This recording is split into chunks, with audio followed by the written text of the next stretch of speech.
Hello and welcome. I'm James Milan, and I'm here with Sean Garballey, who is the Democratic candidate for the 23rd Middlesex District. Thanks for coming in today. Thanks for having me, James. I'm going to review the format for the interview before we begin.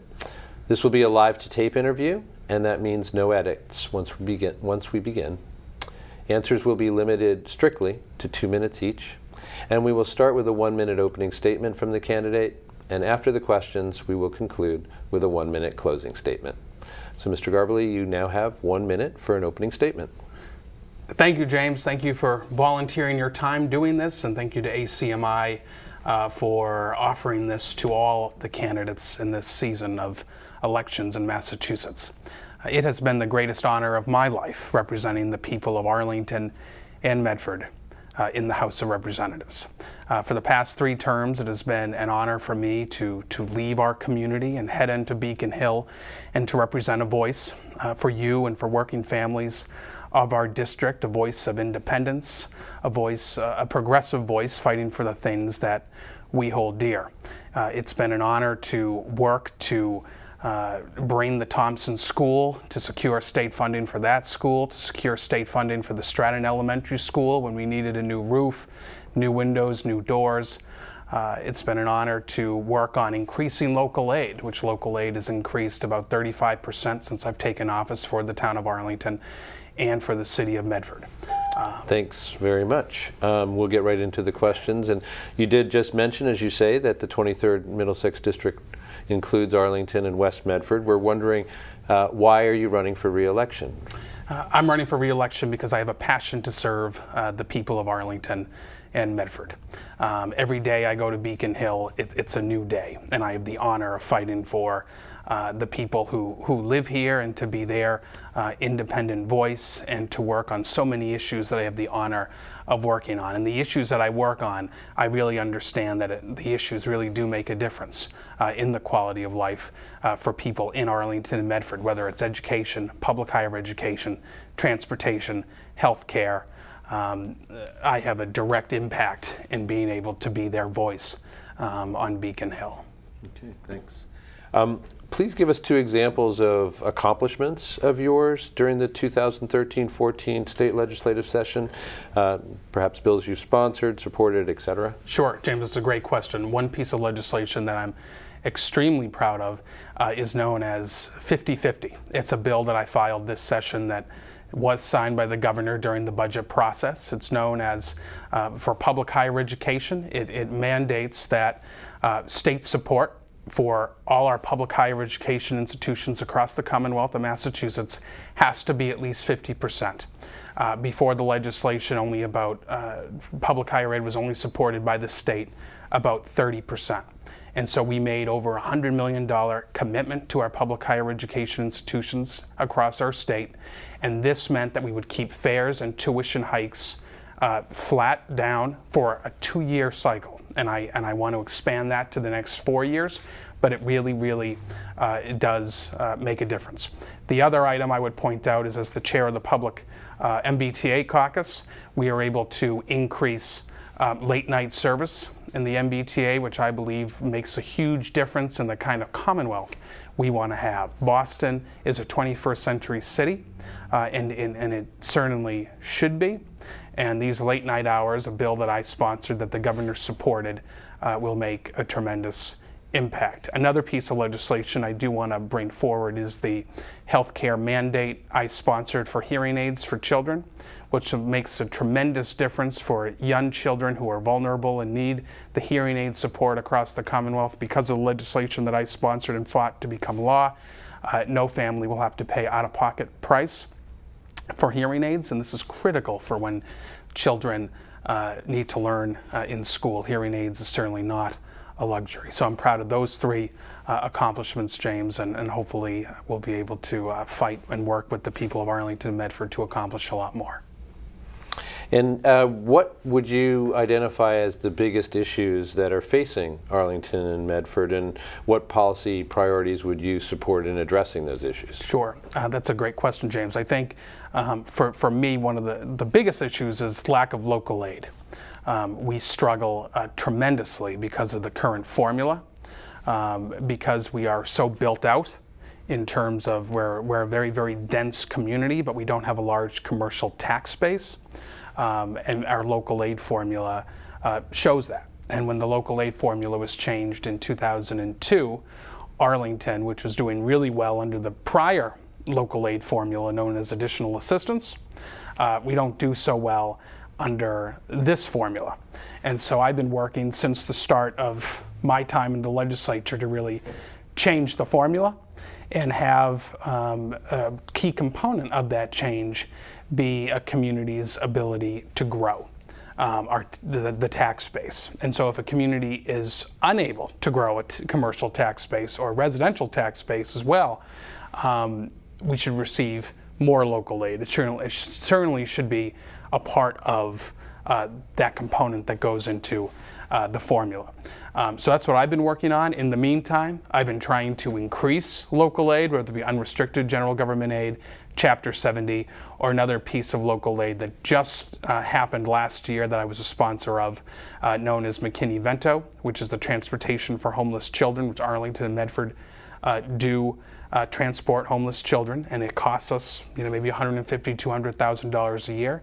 That's now reimbursed by the state, which was not. And so it was an unfunded mandate that is no longer an unfunded mandate, but certainly trying to increase local aid and change the formula so it benefits Arlington and Medford more. Great. Please give us 2 examples of initiatives that weren't completed in the 2013-14 legislative session that you intend to work on, perhaps if reelected. And are there any new initiatives that you intend to pursue in the next legislative session if reelected? Sure. We had debated a gun bill. When the goal of that gun bill was to keep communities safe and families safe and children safe in the Commonwealth of Massachusetts.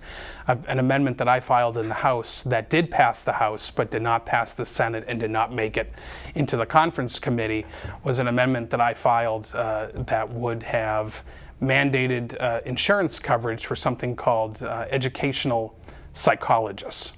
And this is important because educational psychologists work in school settings for young people who have everything from social to mental health problems that really need to be addressed. But because of the confinements of insurance, because educational psychologists are not part of the mental health parity law that was passed many years ago, they don't receive funding, they don't receive insurance for it. So because of that, they are paid by the school districts and work during the school settings and not able to work outside of school and on the weekends. And I believe that's a critical component. When you're talking about mental health for our children, especially because many of those who have been bullied themselves go on to do acts of violence in school settings, which is obviously not a reason at all. But certainly as those who develop public policy, we need to make sure that all of our young people receive the mental health support during the school day and after and during the weekends. And so that's an amendment that I was very proud of to get passed in the House.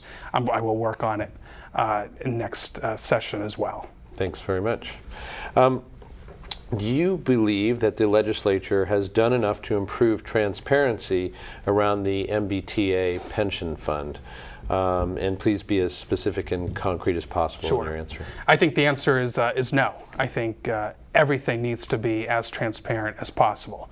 I'm the chair of the MBTA caucus, and so I take transparency in the MBTA and all of our departments, all of our agencies across the state very, very seriously. I think the taxpayers need to know everything, and they have the right to know everything. Every tax-paying dollar that goes into making government work should be on a book and be allowed to be seen by the taxpayer. So that's something that I've been working on. It's something that I will continue to work on. And I'm very proud of the initiatives that I've worked on in the past 6 years in making government more transparent, and I will continue to do so. Okay, thanks. The Commonwealth's transportation infrastructure is critical to supporting our economy. What are your priorities for supporting that infrastructure, and how would you fund such initiatives? Sure. Well, I think it's absolutely critical. how we are as a Commonwealth and where we're going will be tied into the support of our infrastructure in all 351 cities and towns. As I said to you earlier, James, I'm the chair of the MBTA caucus. And so I had a direct impact on the revenue bill that we passed last year and the transportation bill in trying to rebuild our infrastructure. I was the sponsor of 5 years ago when we mandated $160 million from our budget on top of what was already being supported for transportation go to the MBTA, and that helped us for the past 5 years. We are in a $5.2 billion budget deficit, mainly because of expenditures related to the Big Dig. We need to do better. Unless we have a serious conversation in terms of how to improve the MBTA, how to lift it debt-free, we are going to have continuing infrastructure issues. And so that is really one of my main priorities in terms of how do we properly fund the T, how do we get it out of debt, and how do we have conversations around improving our infrastructure. You know, we have 351 cities and towns. We're one Commonwealth, and as the chair of the caucus, one of my roles, one of my pleasures has been working with representatives from across the Commonwealth to try to improve services in our 175 community MBTA region and the RTA regions from the South Coast, Merrimack Valley to the Berkshires. We're one Commonwealth, and I think to have the focus on a transportation system that meets the needs of the entire state will help our economy. But we have to be serious about the MBTA debt. Only until we get serious about that and assume that debt is the MBTA really going to be able to be solved and move forward into the 21st century. Thanks. Do you think, and I know you spoke already extensively about this, but nonetheless the question is, do you think the towns and cities in your district are fairly represented in terms of local aid budget? And if reelected, what changes, if any, would you suggest? You know, James, I did talk about this a little earlier. I think certainly there's more need for local aid, for funding the key programs that we care about, whether it be our schools, our senior citizens, our police, fire, our senior, our senior buildings, transportation costs. We do need more local aid, and I think we need a fundamental shift in the local aid formula. I think if there is a shift, though, we need to make sure it's going to benefit Arlington and Medford. If there is a shift, there's no guarantee that it would benefit Arlington and Medford, because if we look at our educational statistics, our young people achieve great here. And so, there would be a concern if there is a change in local aid formula that it would work to send more money to cities across our state at Arlington's cost. And so we need to make sure that doesn't happen. So if there is a change in the formula, we need to make sure that Arlington is protected, that we don't lose any formula we currently have. With that said, I've been proud of our investment the state has made in local aid over the past 6 years. As I said earlier, there's been at least a 35% increase in local aid for the town of Arlington since 2008. That's in unrestricted general government aid, that's in Chapter 70, that's in the special education circuit breaker, and that's in McKinney-Vento. And I've been proud to be at the table funding, filing amendments and working during the budget process. As I've told you, I'm on the Committee on Ways and Means, so I've had a direct impact on being able to increase that local aid support, and I hope if reelected, I'll be able to not only increase local aid, but really try to find out how we can create coalitions around the state to change the local aid formula. But then, if we do, making sure it's beneficial for the 23rd Middlesex communities of Arlington and Medford. Thank you. Do you support or oppose the ongoing expansion of government surveillance and the collection of telephone and electronic communications from Americans? And if you can please explain your reasoning. Sure. Of course I don't. I think we live in a democracy. I think the property of the citizens of the Commonwealth is their own property. I've been proud to support legislation that has stated as such. One piece of legislation that I have been working on is the issue around our social media, around Facebook and people's accounts and Twitter accounts and all that. There's a concern that was created in Massachusetts, where an employer actually mandated to the employee before he or she started working that they give the password to their Facebook account. And this allowed the employer to go into an individual's Facebook account and look at the messages that he or she is sending. Not just going on his or her own computer and looking at their Facebook, going into their employee's Facebook page and seeing what they're doing. And so I co-sponsored legislation that would make that illegal, as well as I co-sponsored the Privacy Act, making sure that people's own property stays their own property, and that employers aren't able to just be able to go into someone's Facebook account because they suspect something. So. Okay. And we're already at our last question. What strategies would you use for working with members of other parties and with others of opposing views, and what experience do you have implementing such strategies? Great. Well, James, that's a fundamental question, and I think it's a question that could be used in the United States Congress. And that is, we may not agree on everything, but that doesn't mean we can't work on things we agree on or work on something.